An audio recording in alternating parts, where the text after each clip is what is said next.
दोस्तों नमस्कार। दिल्ली में कल चुनाव खत्म होने के बाद से लगातार आप एग्जिट पोल देख रहे हैं, लोगों का अनुमान देख रहे हैं। लोग सोशल मीडिया पर हो या चौक चौराहे पर हो, अपना अपना आकलन, अपना अपना अंदाज, अपना अपना तुक्का, हर तरीके से लोग जो है जाहिर कर रहे हैं कि नहीं भाई खेल हो गया, नहीं भाई कुछ भी हो सरकार तो आम आदमी पार्टी की बनेगी, नहीं भाई कांग्रेस का भी इस बार खाता खुलेगा। अपनी अपनी तरीके से लोग जो है वो अनुमान लगा रहे हैं। और कल जब हम लोग ग्राउंड रिपोर्टिंग कर रहे थे या फिर उसके बाद में हम लोगों ने जब लाइव किया तो उस वक्त में बहुत सारे दर्शक कमेंट कर रहे थे कि आप अपना आकलन तो बताइए कि धर्मेंद्र भाई आपने लोगों के बीच में लगातार सर्वे किए हैं, ओपिनियन पोल किए हैं, तो आपका आकलन क्या है। ऑनलाइन न्यूज इंडिया पर हम लोग ग्राउंड रिपोर्टिंग देख रहे थे पिछले 1-1.5 महीने से, तो आपका आकलन क्या है। देखिए, मैं अपना आकलन आप लोगों के सामने रखूं उससे पहले मैं 2-3 बातें आपको साफ कर दूं।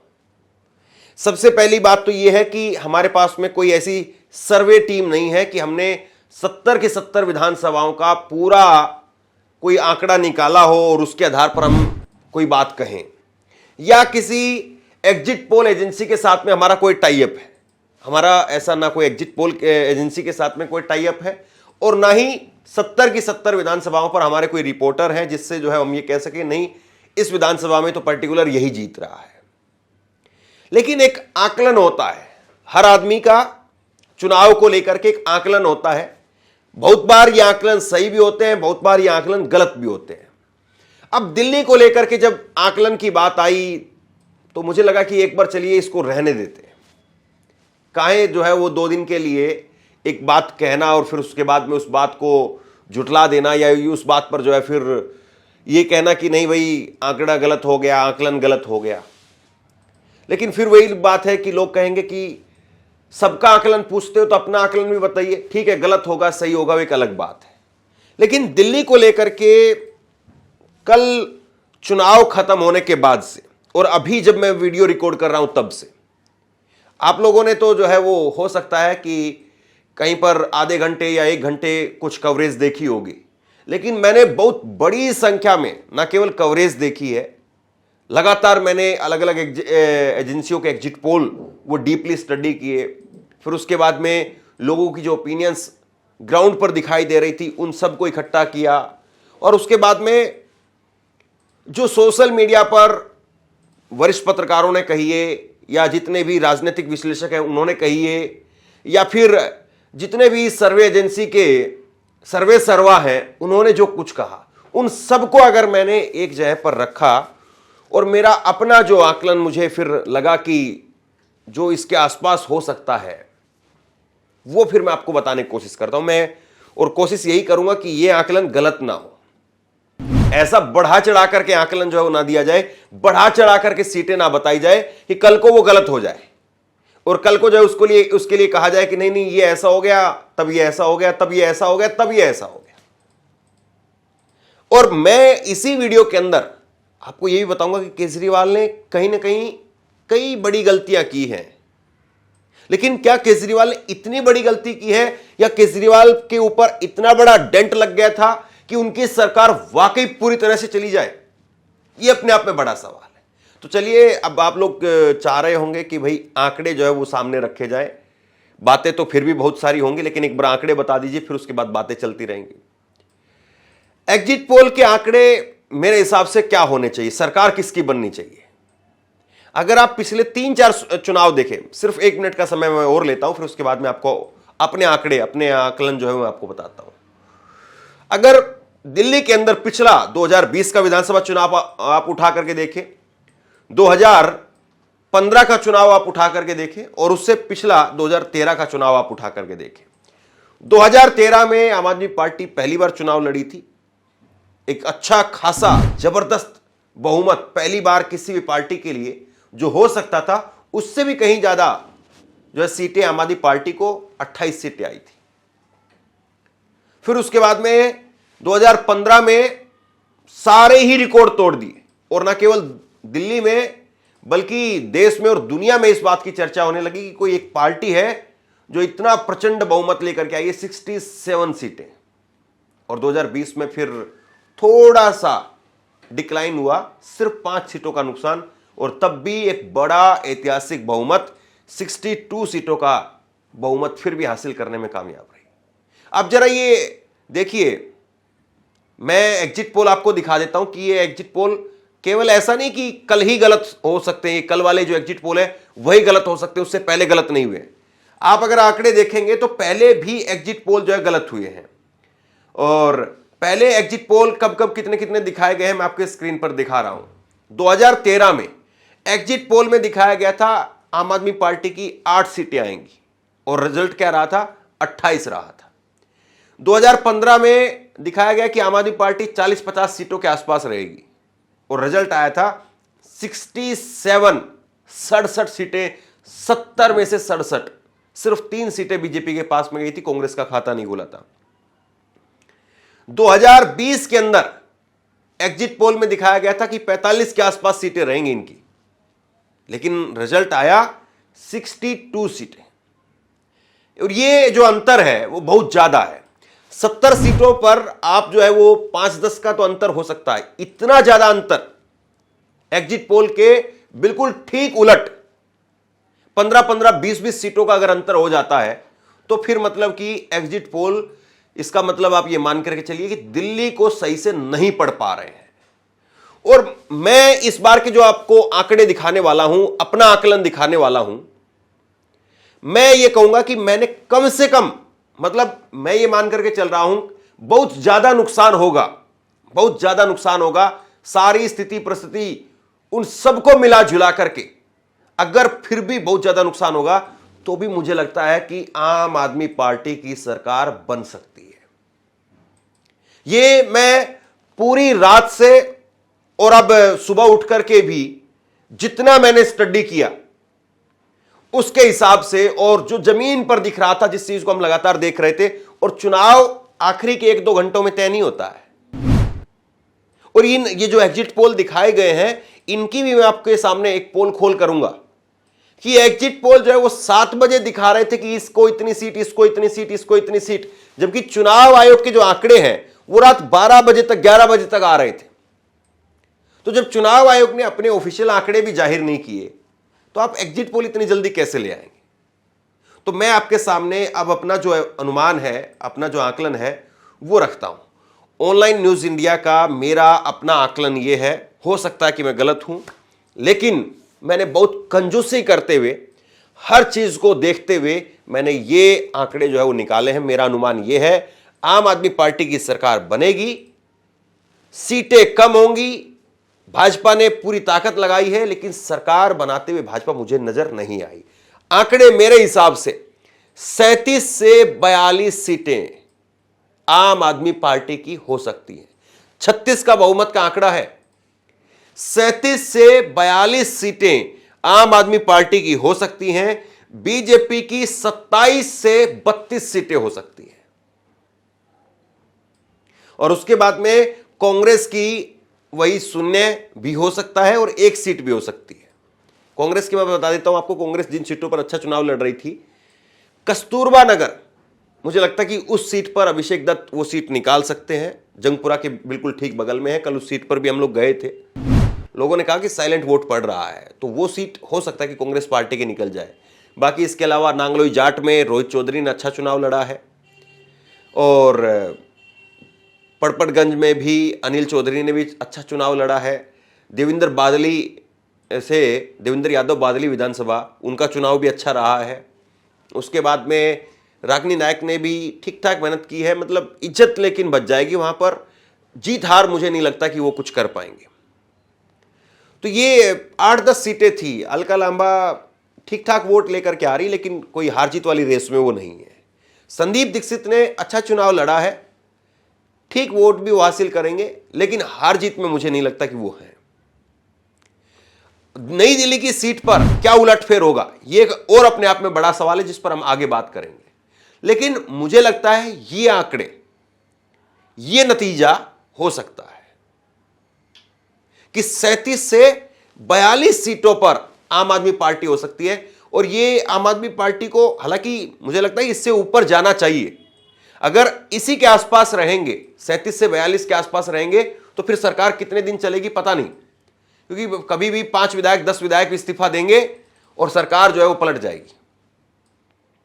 सरकार इससे ऊपर जानी चाहिए। लेकिन मैं कंजूसी करते हुए इतना ही नंबर जो देना चाह रहा हूं, मैं अपने आप को गलत साबित नहीं करना चाह रहा हूं, सेफ साइड में रह करके मैं यहां पर इस नंबर पर जो है वो अपने आप को रख रहा हूं, ताकि ये सही हो जाए तो मतलब ठीक है। अगर सरकार बन जाए, इसमें सरकार बनने में 48-45 के आसपास सीटें आ जाए, 50 के आसपास सीटें आ जाए, तो मतलब वो एग्जिट पोल एक तरीके से फिर भी सही माना जाएगा। चलो, आप जिस सरकार की प्रेडिक्शन कर रहे थे वो सरकार तो बनी। लेकिन अगर यही नतीजे आते भी हैं तो भी एक खतरा तो आम आदमी पार्टी सरकार पर जरूर रहेगा। लेकिन फिर भी मुझे लग रहा है कम से कम यह नतीजा तो आना ही चाहिए। अब इसकी वजह क्या है, यह कोई तुक्का मार रहा हूं या इसके पीछे बाकी कोई ठोस वजह है, यह भी आप बात समझिए। देखिए, आम आदमी पार्टी 67 सीटों पर थी 2015 में, गिरावट हुआ, 5 सीटों का गिरावट होकर के 62 पर आ गई 2020 में। लेकिन 62 से हो सकता है कि 10 सीट की अब गिरावट हो जाए, 52 हो जाए, और 52 से हो सकता है और 10 सीट की आप मान करके चले 42 पर आ जाए। मतलब 62 सीटें जहां पर थी, 62 से नाराजगी हो सकती है और नाराजगी होकर के 20 सीटों का और नुकसान हो सकता है, और हो सकता है कि 42 पर आम आदमी पार्टी आ जाए। एक बड़ा नुकसान जो है वो इसको आप कहिए। लेकिन कोई यह कह रहा है कि आम आदमी पार्टी की सिर्फ 20 सीटें आएंगी और 50 सीट बीजेपी की तरफ चली जाएंगी। मुझे यह आंकड़ा हजम नहीं होता है। मुझे यह चीज इसलिए नहीं दिखाई दे रही और इसके पीछे वजह है, आप दिल्ली के अंदर महिला का वोट वो अभी भी आम आदमी पार्टी की तरफ गया है। महिलाओं का वोट टूटा है थोड़ा सा, लेकिन पूरा नहीं टूटा है। उसके साथ में गरीबों का वोट, झुग्गी झोपड़ी वाले लोगों का वोट टूटा है, लेकिन इतना नहीं टूटा है कि 20 पर ले आए और बीजेपी को 50 पर ले जाए। इतना नहीं टूटा है। झुग्गी झोपड़ी का वोट, गरीबों का वोट, पूर्वांचलियों का वोट वो टूटा है, लेकिन इतना नहीं टूटा है कि वो इतना अंतर पैदा कर दे। इतना अंतर जरूर हो सकता है कि 10-20 सीटों का नुकसान हो जाए आम आदमी पार्टी को, 30 सीटों का नुकसान हो जाएगा आम आदमी पार्टी को। लेकिन कोई यह कह दे कि नहीं, 50 सीटों के साथ में यहां पर बीजेपी सरकार बना रही है, 20 पर सिर्फ आम आदमी पार्टी रह गई है, तो मुझे लगता है कि वो आकलन जो है फिर वाकई अपने आप में अजीब होगा। मैं 2-3 चीजें आपको और दिखा देता हूं। देखिए, ये वोटर टर्नआउट जो है वो घोषित किया गया चुनाव आयोग की तरफ से शाम 5 बजे का। शाम 5 बजे का वोटर टर्नआउट घोषित किया गया 57% का।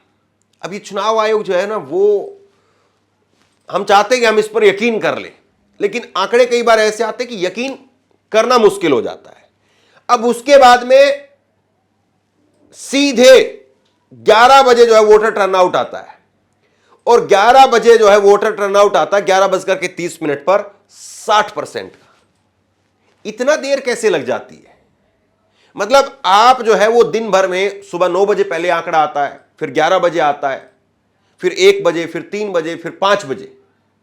हर 2 घंटे में चुनाव आयोग अपने आंकड़े जारी करता है, हर 2 घंटे में।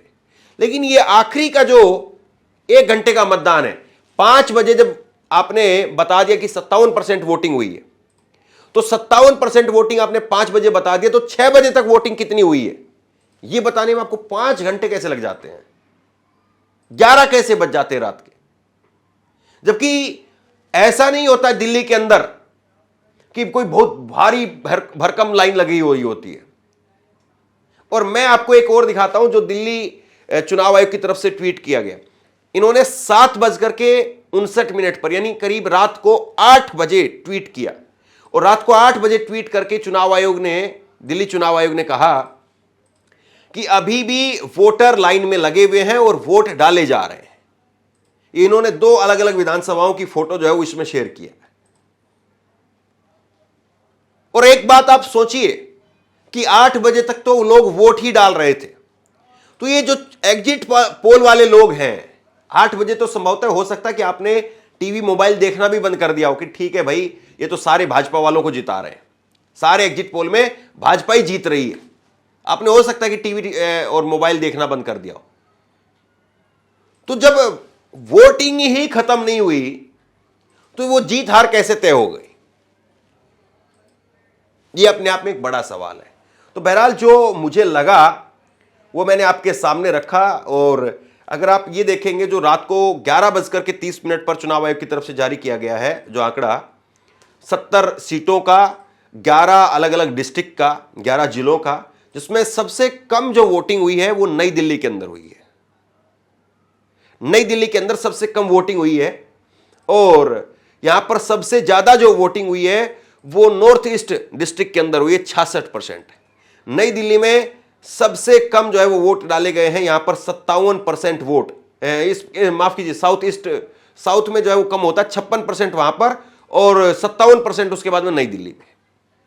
नई दिल्ली में एक बड़ा तबका जो है वो झुग्गी झोपड़ियों का भी है, तो वहां पर ये वोटिंग कम होना, 57% होना, उसके बाद में साउथ ईस्ट में 56% ये होना, तो ये नई दिल्ली को लेकर के अभी भी अगर आप मेरे से कहेंगे कि अरविंद केजरीवाल जीत रहे हैं या हार रहे हैं, मैं कहूंगा कि अभी थोड़ा सा इस पर और डिटेल में, क्योंकि मैं लगातार जो है वो अरविंद केजरीवाल की सीट को लेकर के बात कर रहा हूं, बहुत सारे लोगों से मैंने बात की है, लेकिन बिल्कुल क्लियर जो है लाइन मुझे अभी दिखाई नहीं दे रही कि अरविंद केजरीवाल बिल्कुल हार रहे हैं या फंसे हुए हैं। हां, फंसे हुए दिखाई दे रहे हैं, लेकिन वो क्या वाकई हार रहे हैं या स्लाइट मार्जिन से जीत जाएंगे, इसको लेकर के मैं हो सकता है कि आपको अलग से किसी वीडियो में बताऊंगा। केजरीवाल ने जो गलतियां की, मुझे लगता है जो वो ये किया कि एक तो दिल्ली के सड़कों पर ध्यान नहीं था। दिल्ली की सड़कें अभी भी बहुत सारी जगह पर टूटी हुई थी, और देखिए दिल्ली में मतलब कि थोड़ी सड़क भी टूटती है ना तो आवाज ज्यादा होती है। मतलब ये कि जब बड़ा कहीं पर कोई और दूसरा स्टेट होता है, वहां पर अगर कुछ होता है तो लोग मान लेते हैं कि ठीक है चल रहा है, लेकिन अरविंद केजरीवाल को लोग ये मान करके चल रहे थे, नहीं भाई ये काम करने के लिए आए हैं, अलग राजनीति करने के लिए आए हैं, तो इनको कुछ अलग करना होगा। सड़कों को लेकर के एक माहौल था, फिर यमुना को लेकर के जिस तरीके से माहौल जो है वो बनाया गया कि यमुना गंदी है, यमुना को लेकर के आपने साफ सफाई नहीं की, उसको लेकर के वो जो झाग वाली तस्वीरें वो बड़ा डिस्टर्ब करती हैं, बहुत परेशान करती हैं, और केवल आपकी माफी से जो है वो लोग मान जाएंगे, उससे नुकसान हुआ है। शीश महल का जिस तरीके से मुद्दा उछाला गया, केजरीवाल की जो गलती है ना, बड़ी जो गलती है मेरे हिसाब से, वो है उनकी इमेज।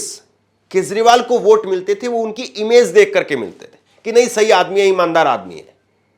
लेकिन अब की बार कहीं ना कहीं जो शराब घोटाला, शीश महल, फिर यमुना का वादा पूरा नहीं किया, फिर सड़क, ये सब, या पानी जो है वो गंदा आता था बहुत सारी जगह पर, उस चीज का मुद्दा बना करके उनकी इमेज को डेंट किया गया है और उसी से नुकसान हुआ है।